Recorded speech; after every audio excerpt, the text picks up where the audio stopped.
Shadowlands has been an embarrassment for World of Warcraft. Holy shit, that's a strong title. What does WillE have to say in this video?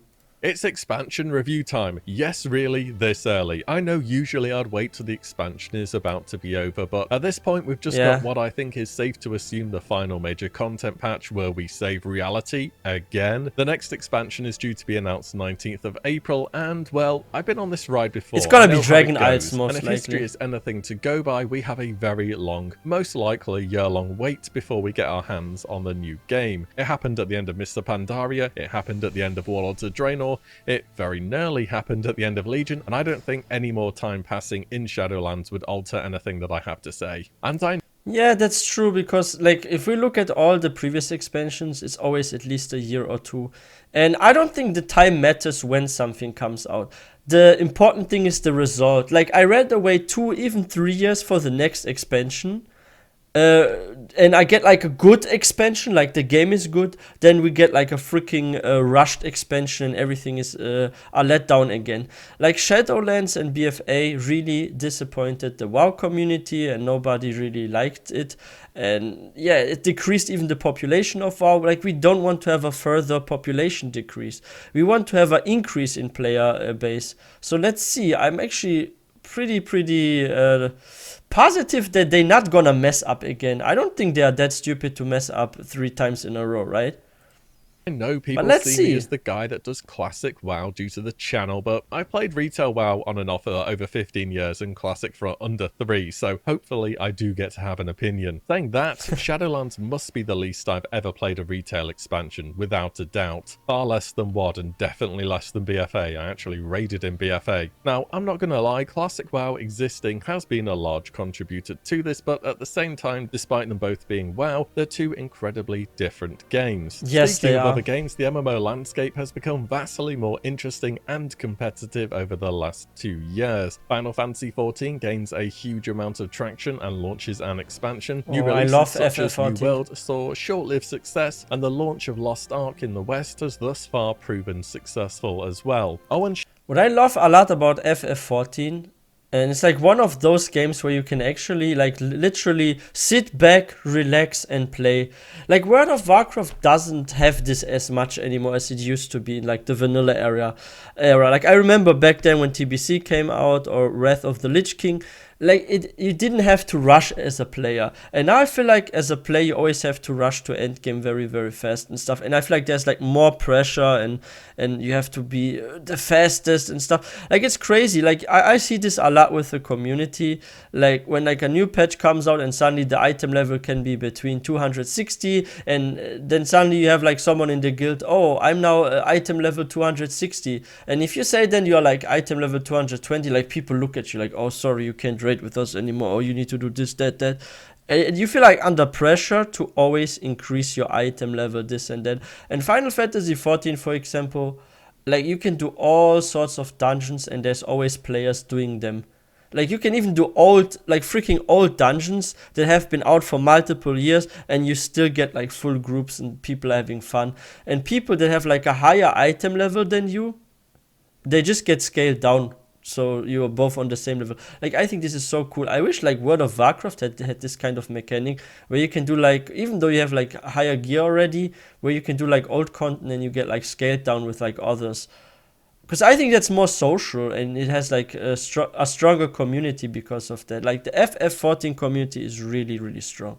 Lost Ark in the West has thus far proven successful as well. And Shadowlands launched during the ongoing COVID lockdowns on a worldwide scale. People were working from home or literally were not able to leave their homes. If there was ever a time for the MMO genre to shine, a game where there is no roll credits after the final boss or determined endpoint, this should have been it. And this was coming off the back of Battle for Azeroth, an expansion I'm not sure any passing of time could make you develop nostalgia for. Where is that there are 2 teams working on WoW saying right now, if BFA was the bad one and Shadowlands is the good one, what happens next? I personally don't feel there's ever been 2 miss the mark expansions in a row either, and I thought if and when this comes to pass, it would be nigh unrecoverable for the game. All this has hit WoW as a franchise hard, and that's exactly what I said earlier, non-recoverable. If they make a mistake 3 times in a row, then something is clearly wrong. And now that Microsoft has taken over, I'm pretty sure that Microsoft, after spending so much money to buy a whole company, they're not gonna let the company make a mess, right? Because that would be a stupid investment. Like, why would you spend so much money on a freaking company and they're just gonna ruin their first big project under them? Like, yeah, I'm pretty sure that the next expansion, like WoW 10.0, will be a good one. And by the way, guys, if you're new to this channel, please don't forget to hit that subscribe button for more content.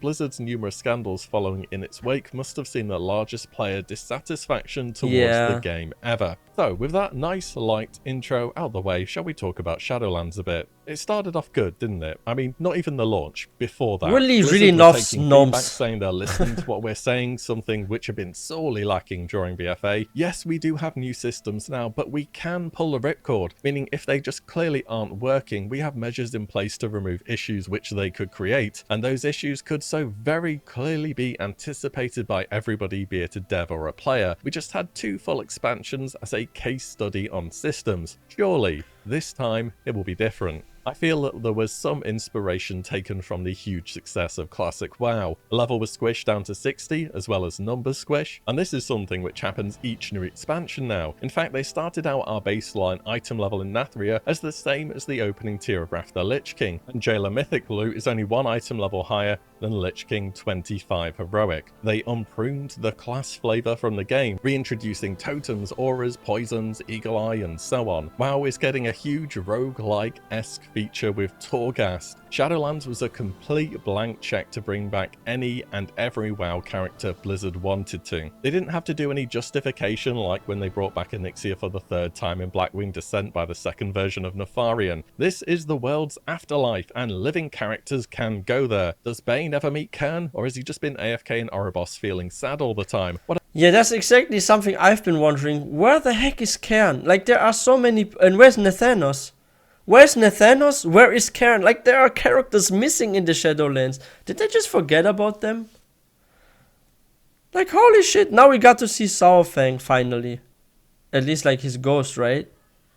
But where is freaking Kern? Where is Nathanos? What is going on? Where are a lot of prominent characters that just freaking disappeared? Like, this confused me so much about Shadowlands. Because I expected to see more familiar faces. What about Bolvar and Arthas, Anduin, Varian, Thrall and Garrosh? They could have reimagined literally any encounter or brought back any boss. It's something Garrosh would have been interesting. Again, and in the Shadowlands it just made sense to do. But there has definitely been some good in the Shadowlands as well. I think the leveling rework has made it a much better overall experience for the newer player or alt enthusiast. Not gonna lie, I'm a bit sad the regular starting zones have been replaced by Exile's Reach. I like the flavour of them and felt as though it set your character apart from others. I guess reworking one starting zone though is a lot easier than however many they have to do now without even considering I think Exile's Reach is okay as a starting being able zone. to pick They one did pretty well expansion with continent and that getting you all the way to the current expansion is good and makes a much more cohesive experience rather than getting about 2 zones into an expansion and suddenly now you out level everything and then you have to go and figure out how to get to higher level content. As per usual, appearance wise the game looks good, particularly Ardenweald for me is one of the more visually impressive zones in the Shadowlands. Oh, and the flight path between different zones is a cool addition too. Character customization in Shadowlands got improved massively. I think my favorite zones, like my favorite zone is either like Ardenweald or maybe Ravendreth. I also think the Ravendreth looks nice. Like, I like this vampire-like atmosphere and stuff, and how they're like everywhere, those sin stones and stuff. Like, it's really interesting, and the architecture looks really nice of the buildings in Ravendreth. Either it's for me Ardenweald or Ravendreth. I'm not sure. Maybe I like Ardenweald a tiny bit more than Ravendreth, by just like this little bit though. Yeah, what is your favorite Shadowlands zone? Let me know in the comment section.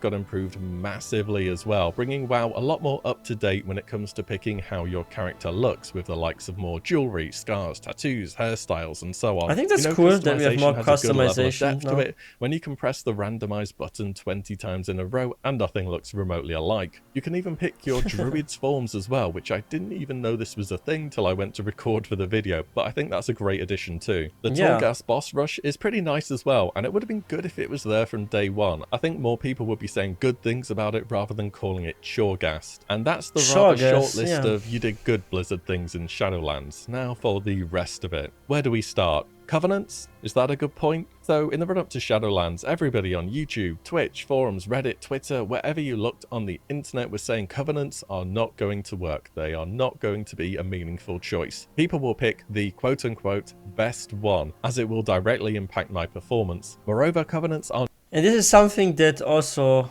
pissed me off a little bit. Like, there are certain covenants that you have to pick that are like best in slot for you. For example, if you are a survival hunter, you have to pick Kyrian. If you are a druid, like a balanced druid, you have to pick Ventia. And you know what like freaked me out a little bit when I was like leveling a balanced druid? I'm a druid, I'm like one with nature basically. And I have to pick Ventia for my druid. Why I don't pick freaking Night Fae? Because this is like a forest zone, right? And like, or some say, oh, if you're a Retribution Paladin, you go for Necrolord. You're actually a holy freaking warrior that goes to the undead zone and joins their covenant. Like, that makes no sense. Like, that from an RP perspective, there are some covenants that completely don't match a certain class spec, right? But it's best in slot, and some armors look better of certain covenants than others, and that there's like a meta for each class spec with the covenant. I find this a bit shit, to be honest. I find it very shit, because you can't have your freedom on look and what covenant you want to join and be with, maybe because of law reasons or something, right? So I felt very restricted with that. I felt like I have to follow this or I will underperform, or people not gonna invite me for groups. Performance. Moreover, covenants are not flexible. Some are considerably better for Mythic Plus, some for Raid, and we cannot easily swap them. To which we were told what I can roughly summarize as: you have to grind Renown again. And decided that you are wrong. We think they are a meaningful choice. Players were drawn to what is best as opposed to what they prefer, and this will always happen. Trying to deny it is just going against human nature.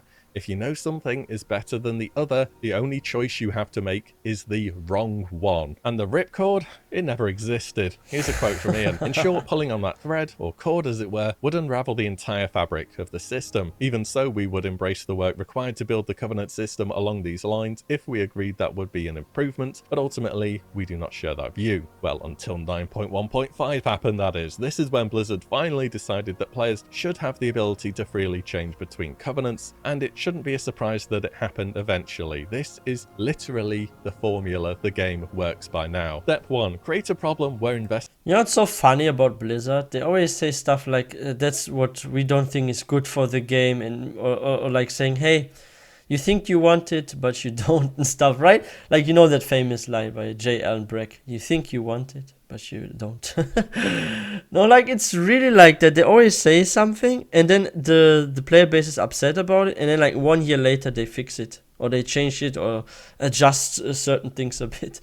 Like, why not from the beginning? If you already get the feedback and you know the player base is what matters the most about a game. Because if you release a game as a company, you want people to keep playing your game. Like, you only know you're a winner with your game if you have an active player base that is pretty high, like a high population in a game, right? So just look at what players want and give them that, because that makes you earn more money. That's how businesses work. The more customers you get, the more sales you make, the more you have. So look at what the players want, give them what they want. If they want to have freaking pig costumes that they get from a freaking event or something, then add freaking pig costumes. If they want the boobs of the characters to be bigger, then just make them bigger. Like, do something that players want, because that is what at the end of the day makes the game more popular. And people that love a game want to see their game popular, right? Like, imagine you have this one game that you really love so much, you play it like half the day or something, like you come home from work and then you play till you sleep or something. Like, you want this game to succeed, of course, right? So sometimes like even smaller things that you add to a game can impact a lot. Like, if you look at those covenants, if from the beginning you could just switch freely, and maybe it's just a cosmetic thing with the covenants, right? Like a law thing for RP. I think this would have been less of a disaster with Shadowlands than it was when it was launched, right? That's my opinion. It happened eventually. This is literally the formula the game works by now. Step 1. Create a problem where investing time is the answer. Legion, your legendary RNG is too high and there's no way to target any of them. BFA, essences are a tedious regrind for alts. Shadowlands, covenants have no Heart way of to be Azeroth. swapped This was so easily, you annoying have to to level, regrind right? a lot. Step 2. Wait a good 6 to 12 months, sometimes longer for players to get mad. Step 3. Provide an answer by adding a vendor that should have existed from the start of the game. That's just what I said. Like, why must we get to step 2? Step 2 is already too late. That's when like 30-40% of the players that were playing back then quit. Why so late? And then the customers are gone. And this will give the company even less money. That's so stupid. Legion 7.3 currencies and tokens for legendaries. BFA account-wide essences. Shadowlands free swap for covenants. Make problem, wait, and then add a vendor or NPC to fix. Each time it happens, it feels like a very long-winded, seemingly poorly thought-out system, but it's too consistent to just be a mistake. This is the intended game design, and it is just terrible. It's game Yes, design it is for terrible. engagement It is metrics. terrible. Like the game is too scared that if you step off the treadmill, you will actually take a look at it and think, damn, what happened here? And you know what? By the end of each system expansion, when gearing is easy to catch up and various systems have become account-wide, they actually start to get really fun from a gameplay perspective, and then Blizzard bin everything and try to start again from scratch the next expansion. Think about your main or the last class you used to play in recent expansions. How much has your class really changed from Legion to now without I think some classes have changed quite a lot. If you look at the Warlock and, for example, Survival Hunter, I think those are maybe the two classes that got changed the most.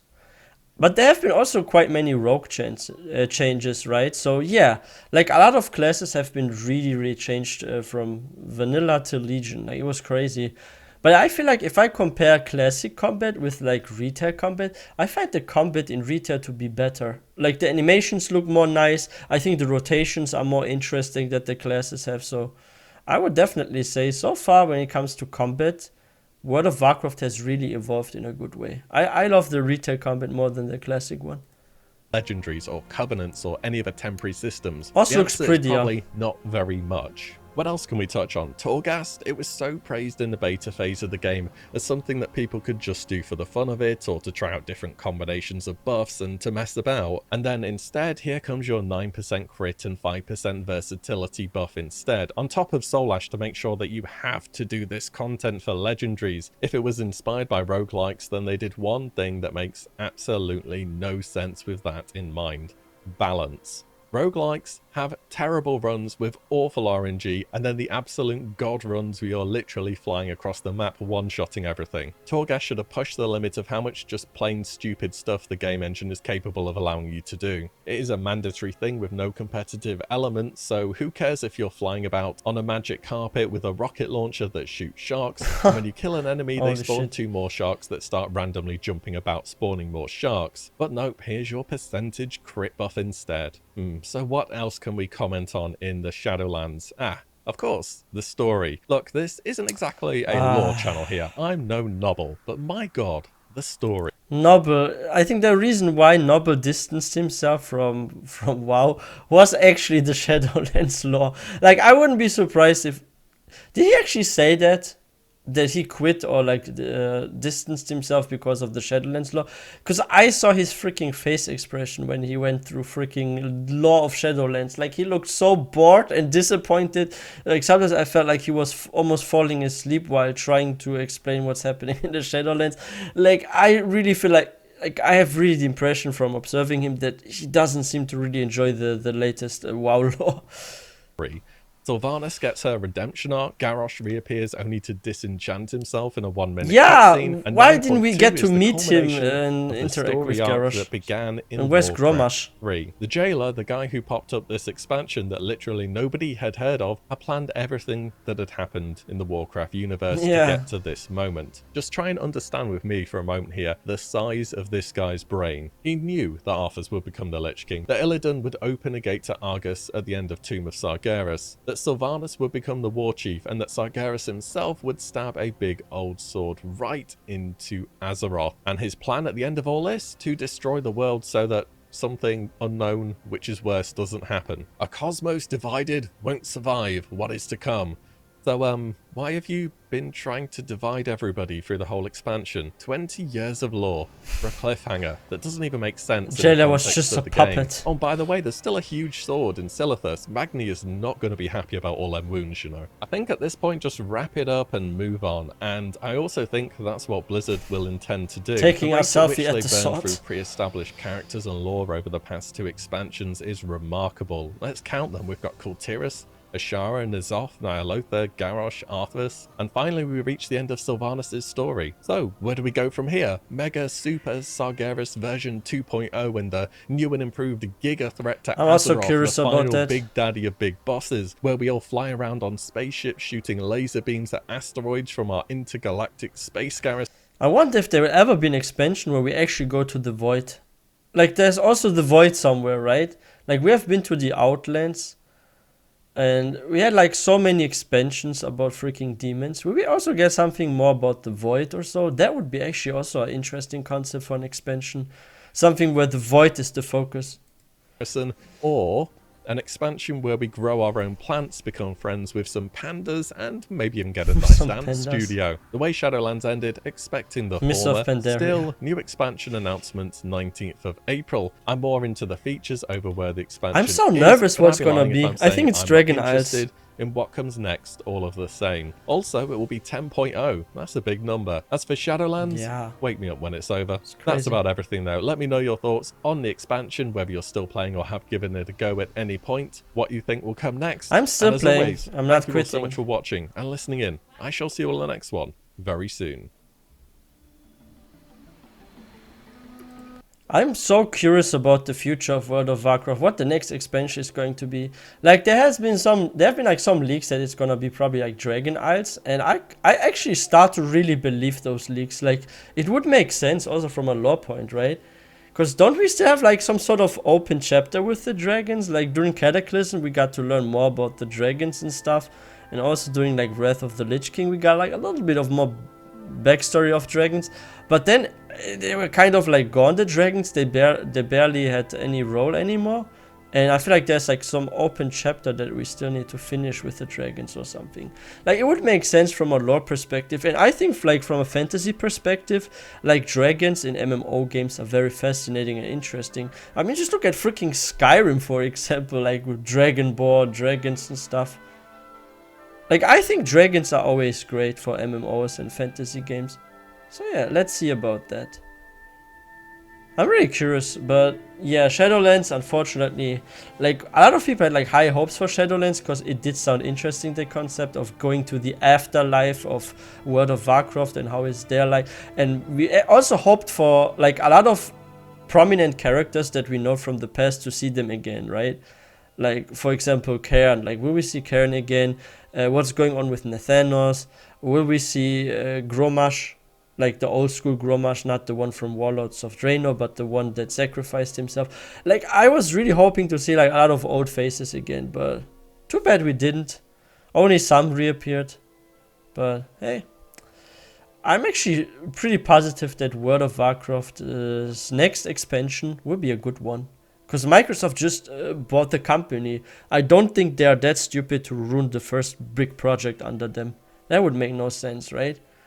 And yeah, guys, if you're new to this channel, please don't forget to hit that subscribe button for more content.